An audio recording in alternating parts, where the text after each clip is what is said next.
I would prefer to show a film and do a question and answer afterwards. Today's subject is war and fascism, and over the last 50 years I've made many films that spoke directly or indirectly about this. But today we are showing our latest film, Vasudhaiva Kutumbakam, which is a personal story about my family and friends who were part of India's freedom struggle against the British. Over the many decades that I was filming this, it was just a home movie. It was a home movie footage shot for myself and close family. But many years later, when I started to edit, I realized that it could be valuable for others because India's history is being rewritten by the Hindutva regime in power.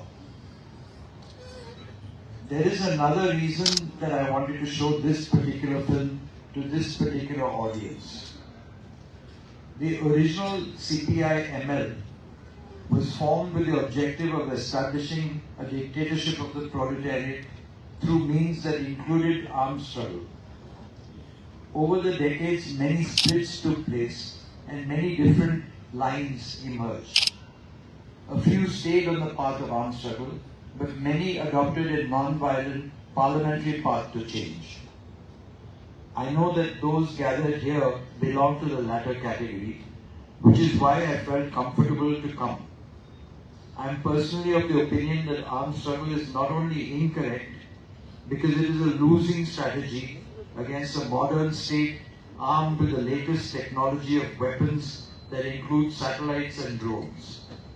But more importantly for me, armed struggle negates the very idea of democracy and its potential to win over hearts and minds to the cause of justice.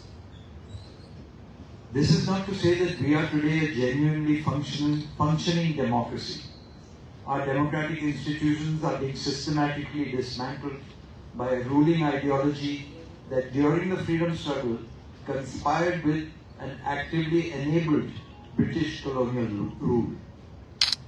The reason you see our present rulers utilizing portraits of Mahatma Gandhi, Dr. Ambedkar and Bhagat Singh in their own propaganda is that they have no durable icons of their own.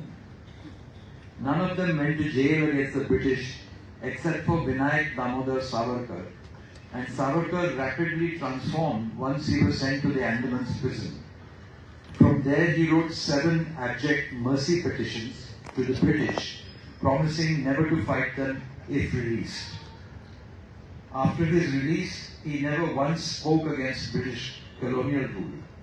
Instead, he conspired to kill Mahatma Gandhi. Yes, Nathuram Godse and Apke, who were hanged for the murder, were his direct protégés. Savarkar also popularized the idea of Hindutva, a Brahminical and patently fascist belief system that targeted Muslims. It was Savarkar who first propagated the two-nation theory, claiming that Hindus and Muslims had irreconcilable differences, a theory that Jinnah and the Muslim League eagerly pounced upon to demand a separate Muslim homeland called Pakistan. At the same time, Savarkar's Hindu Mahasabha and the Muslim League joined hands to form local governments under British rule. I will not say more, but let the film take you to a world that you may have read about, but will hardly know from first-hand experience. I have to apologize that this film has English subtitles.